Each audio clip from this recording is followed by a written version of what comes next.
chinotyisa ini ndichochi chokuti unopiwa ofisi basa ugorega kuzogona kuriita. Hapana chinhu chingandirwadza pakunzi mubhishopi asi ari kutadza ubhishopi.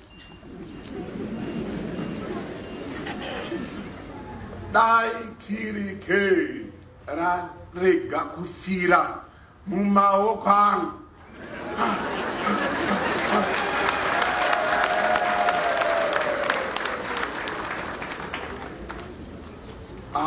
Mwari anganditonga.